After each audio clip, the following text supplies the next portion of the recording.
अस्सलाम वालेकुम। कैसे हैं आप सब? आई होप आप सब खैरियत से होंगे। अल्लाह ताला आप लोगों को खैरियत से ही रखे और आप लोगों की जर्नी को आसान बनाए, आमीन। आप लोगों का वेलकम है मेरे चैनल रूहानी बात पर। अच्छा, कल मैंने एक गिव अवे की बात की थी, मैं फिर से उसके बारे में बात करना चाहती हूँ ताकि आप लोगों में से कोई अगर न्यू हो तो वो इस बात को सुन ले और समझ भी ले। पर्सनल गाइडेंस जो होगी वो मैं अलग से दूंगी, यानी कि व्हाट्सएप पर कोई भी 2 सवाल आप लोग मुझसे पूछ सकते हैं, ठीक है, अकॉर्डिंग टू योर जर्नी। उसके लिए आपको क्या करना होगा ये तो मैंने आपको कल बता ही दिया था और आज भी बता देती हूँ। मुझे अपने रेगुलर सब्सक्राइबर ढूंढने थे ताकि उन्हें ये मौका मिल सके। तो आपने करना ये है कि मेरी हर वीडियो में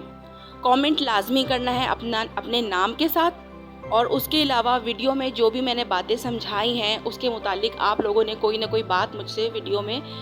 कमेंट में मतलब शेयर करनी है, यानी कि उसी से रिलेटेड आप लोगों ने कोई सवाल मुझसे पूछ लेना है। क्योंकि जाहिर सी बात है, कुछ ना कुछ तो होता है जो आप लोगों को समझ में नहीं आता है और वो आप अपने अंदर ही रख कर बैठ जाते हैं और फिर बाद में वही सवाल आप लोग करते हैं। तो ये मैंने इसीलिए किया ताकि आप लोग जो है वो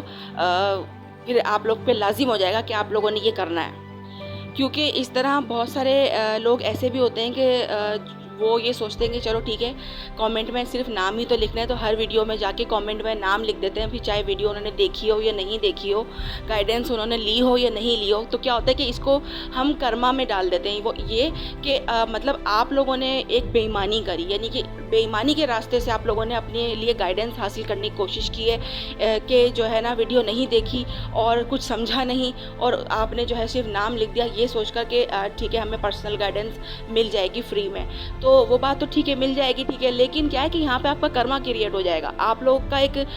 जैसे बेईमानी वाला जो है ना वो मामला बन जाएंगे। और हमेशा आप ये बात याद रखेंगे, जो चीज़ हम किसी को देते हैं ना वही चीज़ हमें पलट के आती है। अगर आज आप किसी के साथ बेईमानी करेंगे तो कल आपके साथ भी बेईमानी होगी, यानी कि अगर आपने बेईमानी से ली हुई गाइडेंस जो है वो आपके किसी काम की नहीं होगी। समझ लें कि अगर आपने कुछ भी पूछा होगा, कुछ भी आपको बताया गया होगा और वो आपने बुरी नीयत से मतलब यानी कि बेईमानी से आप लोगों ने वो चीज़ हासिल की होगी, तो वो आपको फ़ायदा नहीं देगी। इसीलिए कि आप लोग ऐसा ना करें, तो इसीलिए मैंने सोचा कि मैं आपको खुल के ये बात भी बताऊं ताकि आप लोग सोच समझ के ये काम करें कि हमने ईमानदारी के साथ चलना है। क्योंकि हम अगर डिवाइन सोल हैं तो हमारे अंदर बेईमानी ज़र्रा भर भी नहीं होनी चाहिए। क्योंकि मैं देखती हूँ कि बहुत सारे लोग ऐसे हैं कि मतलब व्यूज़ जितने होते हैं उतने लाइक होते ही नहीं हैं। लाइक से कुछ होता नहीं है, लाइक से सिर्फ ये होता है कि मुझे मोटिवेशन मिलती है, मुझे पता चलता है कि चलो मेरी बात किसी को समझ में आई है और जिनको समझ में आई है उन्होंने लाइक किया है, तो मेरी बात उनको अच्छी लगी है, तो मैं फिर उसी तरह और मज़ीद जो है वो अच्छी बातें आप लोगों के लिए लेकर आती हूँ। लेकिन लाइक ना होने की वजह से मुझे थोड़ा डीमोटिवेशन फ़ील होता है कि शायद मैंने सही समझाने की कोशिश नहीं की है या फिर आप लोगों को बात समझ में ही नहीं आई है। और कन्फ्यूजन वहाँ आ जाता है कि जब आप लोग कमेंट में बताते भी नहीं हैं कि कोई बात हमें नहीं आई है समझ में, तो वो आप पूछते भी नहीं हैं। तो मैं मतलब डबल माइंडेड रहती हूँ कि मुझे जो है वो अब क्या करना चाहिए। तो आप लोग भी प्लीज़ मेरी हेल्प क्या करें, क्योंकि मैं आप लोगों की जर्नी में आप लोगों की मदद करने ही आई हूँ। लेकिन अगर आप लोग खुद ही मुझे अपनी मदद नहीं करने देंगे तो मैं आप लोगों की कैसे मदद करूँगी, ठीक है। तो प्लीज़ आप लोग मेरे साथ भी कोऑपरेट किया करें, मुझे बताया करें ताकि मुझे पता चल सके कि मुझे आगे आप लोग को अब क्या बताना चाहिए। तो गिव अवे फाइनल जब मैं रिज़ल्ट आप लोगों को बताऊंगी तो मैं इस तरह से बताऊंगी कि सारी वीडियोस अपनी चेक करूंगी, कमेंट चेक करूंगी कि उसमें आप लोगों ने क्या अपना नाम बताया है और उसके अलावा आपने वीडियो के रिलेटेड आपने क्या सवालात पूछे गए हैं। क्योंकि जो सवाल आप लोगों ने वीडियो से रिलेटेड पूछे होंगे तो जाहिर सी बात है वो देख कर पूछे होंगे, आपने वीडियो देखी होगी जब भी तो आप सवाल पूछ पाएंगे ना मुझसे। तो इससे मुझे अंदाज़ा लग जाएगा कि कौन से व्यूवर्स जो हैं वो जो है ईमानदार हैं और ईमानदारी के साथ जो है वो अपना काम कर रहे हैं, उनको वाकई में गाइडेंस चाहिए। तो इसीलिए फिर मैं उन्हें गाइडेंस प्रोवाइड करूँगी। और जहाँ जिनके अंदर से मुझे वाइब्स आ जाएगी कि यहाँ पर बेईमानी हुई है, यहाँ पर इन लोगों ने बेईमानी की है, तो मैं ऑटोमेटिकली उनका जो है नाम नहीं सजेस्ट करूँगी, ठीक है। तो ईमानदारी के साथ सब कुछ करना है, जो वीडियो है उसको अच्छे से देखनी है, समझनी है, ताकि मेरा जो सोल पर्पज़ है वो कंप्लीट हो सके आप लोगों को समझाने का। आज की वीडियो में जो है हम बात करने वाले हैं इस टॉपिक पर कि जो डीएम है वो हमारे रियल डीएम ही है, ये हमें कैसे पता चलेगा। यानी कि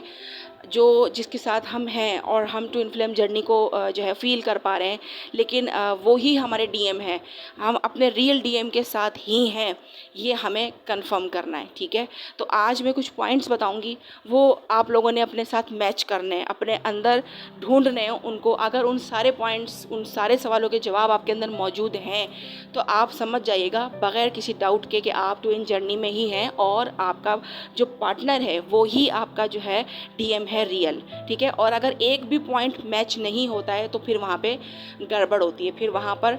जो है वो सोचने वाली बात है कि ये डीएम हो सकते हैं या नहीं हो सकते। ठीक, यहाँ पर फिर सवाल पैदा हो जाएगा। ठीक है जी, तो चलें वीडियो स्टार्ट करते हैं। तो पूछें खुद से, देखें खुद के अंदर, क्या आपको ऐसा लगता है कि आपका जो पर्सन जो आपके साथ है, जिसको आप अपना डीएम समझ रहे हैं, उसके बाद आपको किसी के साथ अट्रैक्शन फील नहीं होती? चाहे आप खुद मैरिड हैं तो आपको आपके हस्बैंड के साथ भी अट्रैक्शन फील नहीं होगी अगर आपका रियल डीएम आपकी लाइफ में आ चुका है। आपकी तलाश ख़त्म हो जाती है, आपको अपने डीएम के अलावा अब कोई भी नहीं चाहिए। क्या ये जवाब आ रहा है आपके अंदर से कि यही पर्सन आपका डीएम है, क्योंकि इसके अलावा आपको कोई नहीं चाहिए, क्योंकि इसके अलावा आपको किसी के साथ अट्रैक्शन फील नहीं हो रही है, आपकी तलाश ख़त्म हो चुकी है? पूछें खुद से, क्या आपको आपका ये पर्सन जो आपके साथ है, जिसको आप अपना डीएम समझ रहे हैं, क्या वो आपको हर सूरत मंजूर है? चाहे वो मैरिड है या चाहे वो पहले से ही मैरिड था आपकी लाइफ में आने से पहले, चाहे उसके बच्चे हैं, चाहे उसने अब इंगेजमेंट कर लिए, चाहे वो अब किसी और रिलेशन में चला गया है, लेकिन उसके बावजूद भी क्या आपको वो हर सूरत मंजूर है?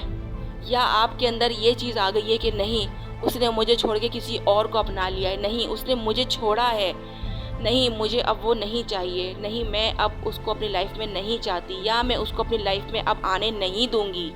क्या ये वाली सिचुएशन है आपके साथ? क्योंकि जो रियल डीएम होगा ना, उसके लिए डीएफ कभी भी बाउंड्री नहीं लगा पाएगी कि वो मेरी ज़िंदगी में अब नहीं आ सकता, वो ज़िंदगी में आना चाहता भी है तो मैं उसे आने नहीं दूंगी। ये वाली बाउंड्री जो है वो डीएफ अपने रियल डीएम के लिए कभी नहीं लगा सकती। अगर आपका डीएम मैरिड है, उसके बच्चे हैं, तो क्या आपको उस अपने डीएम के बच्चे भी उसको उसकी तरह इतने ही प्यारे हैं? उससे जुड़ी हर चीज़ उतनी ही प्यारी है आपको? या सिर्फ आपकी मोहब्बत आपके डीएम तक ही महदूद लग रही है आपको कि आपको उसके बच्चों से नहीं, सिर्फ उसी से मोहब्बत है? क्योंकि जो रियल डीएफ होती है ना, वो अपने रियल डीएम की हर चीज़ से मोहब्बत करती है, इवन उसके बच्चों से भी। उसके बच्चों को वो अपने बच्चों की नज़र से देखती है कि जैसे वो उसके खुद के बच्चे हैं। अपने डीएम के बच्चों के लिए डीएफ के दिल में बिल्कुल माँ वाली फीलिंग होती है, क्योंकि अगर वो आपका रियल डीएम है तो जाहिर सी बात है उसको तो अपने बच्चे प्यारे होंगे ना, और जब आप उसका हिस्सा हैं तो आपको क्यों वो बच्चे प्यारे नहीं होंगे। लेकिन अगर आपको उसके बच्चे प्यारे नहीं हैं, अगर आपको लग रहा है कि नहीं मैं उनके बच्चों को नहीं अपना सकती, या फिर बच्चों के साथ कुछ भी नहीं है, मुझे अट्रैक्शन अटेंशन कुछ भी नहीं है, तो सिर्फ मेरे डीएम के साथ ही मेरा कनेक्शन है, तो वो फिर आपका डीएम नहीं हो सकता। यही सेम चीज़ है डीएम के साथ भी होती है अपने डीएफ के लिए। क्या आपका डीएम 3D के अंदर आपसे नो कांटेक्ट में है, आपके साथ आपको इग्नोर कर रहा है, आपके साथ बैड बिहेवियर कर रहा है? बैड बिहेवियर से मतलब ये कि मतलब खुद से कोई कॉल मैसेज नहीं करते, आप बात करती भी हैं तो आपको वैसा रिस्पांस नहीं मिलता है जैसा कि आप चाहती हैं। कि अगर आपने काफ़ी टाइम के बाद कांटेक्ट किया है और आपकी चाहती थी कि आपका डीएम जो है वो बड़ा एक्साइटेड हो जाए और जो है वो आपसे अच्छे से बात करे, खूब आपके लिए टाइम निकाले, और उसने ऐसा कुछ नहीं किया और आप डिसहर्ट हो गई और आपने ये बात सोची कि मैंने इतने टाइम बाद कांटेक्ट किया और उसके बाद भी डीएम में कोई एक्साइटमेंट नहीं है, या वो मुझे अभी भी इग्नोर ही कर रहे हैं, या उनकी बातों से आपको ऐसा फील हुआ कि वो आपसे बात ही नहीं करना चाहते और फिर इसी बात की वजह से आपने भी बात रोक दी, बात बंद कर दी। लेकिन क्या आपको अंदर से इन सवालों के जवाब मिले कि आपके डीएम ने आपके साथ ये बिहेवियर किया है तो क्यों किया है? क्योंकि इसका जवाब वो खुद तो नहीं देने वाला, लेकिन आपके अंदर से ये जवाब आपको खुद मिल जाएंगे कि उसके ऐसे बिहेवियर के पीछे क्या रीज़न हो सकता है। वो रीज़न आपको आपके अंदर से पता चलेंगे। क्या वो रीज़न आपको पता चलते हैं, या फिर आपके अंदर से ही आपको ये सवाल आता है कि उसने ऐसा क्यों किया, वो ऐसा ही करता है, अब मैं उसे बात नहीं करूँगी, और अब वो आएगा भी तो मैं उससे बात नहीं करूँगी, यही सवाल आपके अंदर से आ रहे हैं अगर, तो फिर वो आपका रियल डीएम नहीं है। लेकिन अगर आपके अंदर से आपको ये फील हो रहा है कि आपको आपका जो इनर सोल है वो आपको समझाने की कोशिश कर रहा है, वो आपको आपके डीएम के लिए बताने की कोशिश कर रहा है कि नहीं, उसने अगर ऐसा किया है तो उसके पीछे ये वजह है, अगर उसने अभी बात नहीं की है तो इस वजह से नहीं की है, अगर उसने ऐसा बिहेवियर किया है तो इस वजह से किया है, ये वजह, ये रीज़न्स आपको आपके अंदर से मिलेंगे खुद ब खुद। और अगर आपको नहीं मिल रहे हैं तो आप समझ जाएं कि वो आपका डीएम नहीं है। डीएम एक ऐसा इंसान होता है डीएफ के लिए कि वो उसके लिए पूरी दुनिया में जो है ना सबसे ज़्यादा ख़ास हो जाता है, क्योंकि डीएफ उसके बगैर बिल्कुल सुकून महसूस नहीं करती है। तो वो शख्स सब कुछ छोड़ने के बाद जब आपकी ज़िंदगी में वापस आने की कोशिश करता है, या फिर उसने कुछ नहीं भी छोड़ा है अगर, लेकिन वो उसको आपकी वर्थ महसूस हो गई है, वैल्यू समझ आ गई है और वो आपके पास वापस आना चाह रहा है और डीएफ उसको आने नहीं दे रही है, तो ये डीएफ नहीं कर सकती। लेकिन अगर आप ऐसा कर पा रही हैं इजीली,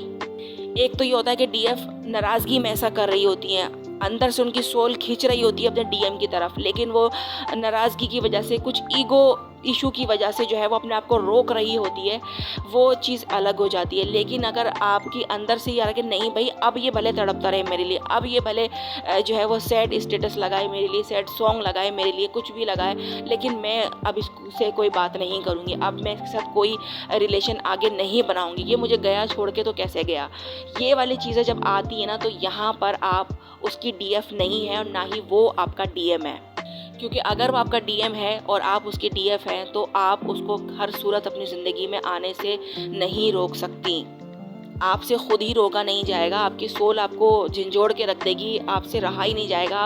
आप उससे थोड़े टाइम के गुस्से के बाद, नाराज़गी के बाद आप जो है उसको खुद कांटेक्ट करने की कोशिश करेंगी कि जो है क्योंकि उसने आपसे बात करने की कोशिश की थी, वो आपकी लाइफ में वापस आना चाह रहा है और आपने उसको आने नहीं दिया, लेकिन कुछ टाइम के बाद आपकी सोल आपको इतना जो है झंझोड़ देगी कि ये ऐसा क्यों किया, ऐसा क्यों किया, ये कह कर आपको इतना जो है ना वो दर्द देगी कि आप जो है वो मजबूर हो जाएंगी अपने डीएम को कांटेक्ट करने पर और अपनी ज़िंदगी में वापस लाने पर। या फिर आप इंतज़ार इस बात का करेंगे कि अब नेक्स्ट टाइम जैसे ही वो मुझसे कांटेक्ट करेंगे मैं सब कुछ ठीक कर दूंगी, मैं अब उनको इग्नोर नहीं करूंगी, मैं उनको अपनी ज़िंदगी में आने दूंगी, अपने रिलेशन को फिर से अच्छा करूंगी।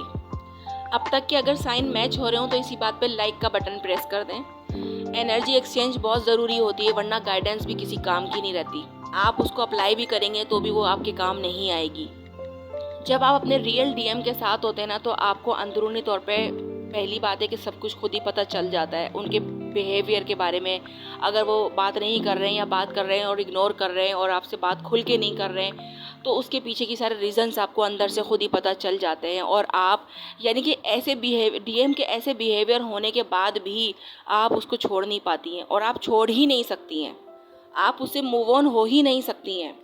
अगर आपके अंदर ये फीलिंग आ रही है कि मुझे ये पता चल जाए कि ये मेरा डीएम है या नहीं है और तो मैं इसको छोड़ दूंगी, तो जब आपने ये बात सोच ली अगर कि आप छोड़ देंगी, यानी कि अगर वो आपको ये पता चल जाए कि आपका डीएम नहीं है तो आप छोड़ देंगी, यानी कि आपके अंदर इतनी हिम्मत है, तो आपको मैं अभी बता दूं कि वो शख्स आपका डीएम नहीं है, क्योंकि डीएम को छोड़ने की हिम्मत डीएफ में होती ही नहीं है। और अगर कोई आपको ये कह भी दे कि वो आपका डीएम नहीं है और वो रियल में वाकई में आपका डीएम है, तो आपका इनर सोल ये बात मानेगा ही नहीं। आपका सोल आपको कहता रहेगा कि नहीं, ये बात सच नहीं है, वो ही मेरा डीएम है। आपको अंदर से ही इतनी कंफर्मेशन मिलेगी कि अगर आपको सामने वाले ने ये कह भी दिया है कि वो जो है आपका डीएम नहीं है, आपकी मैंने हिसाब किताब किया, आपका सब कुछ किया, वो डीएम नहीं है, लेकिन आपकी सोल आपको जो है वो झंझोड़ देगी, आपको कह देगी कि नहीं, ये बात गलत है, वो ही डीएम है। आपकी सोल जो है वो अटल रहेगी अपनी इस बात पर। और अगर वो आपका डीएम वाकई में नहीं है तो आपको सामने वाले की बात पर यकीन भी आ जाएगा और आपका इनर सोल भी मुतमईन हो जाएगा, क्योंकि वो जानता था सच और अब आपको भी बज़ाहिर पता चल गया है सच। तो अब वो क्या होगा कि आपका इनर सोल सुकून में आ जाएगा कि चलो ये अच्छी बात सामने आ गई, अच्छा हो गया, अब मैं रिलैक्स हूँ। अपने आप को जब आप हल्का फील करने लग जाएंगे ना, ये जानने के बाद कि वो आपका डीएम नहीं है, तो समझ लीजिए कि आपका वो डीएम वाकई में नहीं था।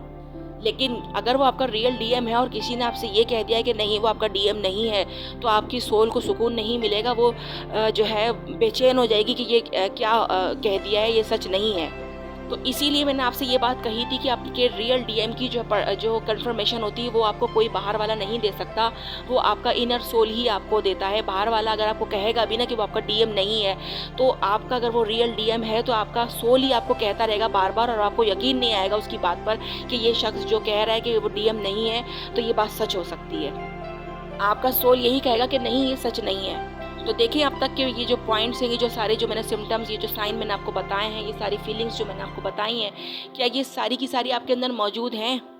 क्योंकि एक डीएफ के अंदर अपने रियल डीएम के लिए ये सारी फीलिंग्स होती हैं, ये सारी जो है वो साइन जो है वो उसके साथ होते हैं। चलें ठीक है जी, अब आप लोग ये मैचिंग करें कि आपको जो मैंने अभी तक जो भी बातें बताई हैं वो समझ में आई हैं, वो मैच हुई हैं, तो मुझे कमेंट में ज़रूर बताइएगा। और उसके अलावा जो है वीडियो काफ़ी लंबी हो जाएगी अगर मैंने मज़ीद और चीज़ें बताना शुरू करी और आप लोग बोर होना शुरू हो जाएंगे। तो फिर ये कि नेक्स्ट वीडियो में फिर बात करेंगे। कोई सवाल मेरा रह गया हो या मुझे समझ में नहीं आया हो, मैंने जवाब नहीं दिया हो किसी चीज़ का, तो आप लोग मुझे कॉमेंट में याद दिलाइएगा, तो मैं नेक्स्ट वीडियो उसी बात पर बना दूँगी। ठीक है जी, तो अब इजाज़त दीजिए, अल्लाह हाफिज़।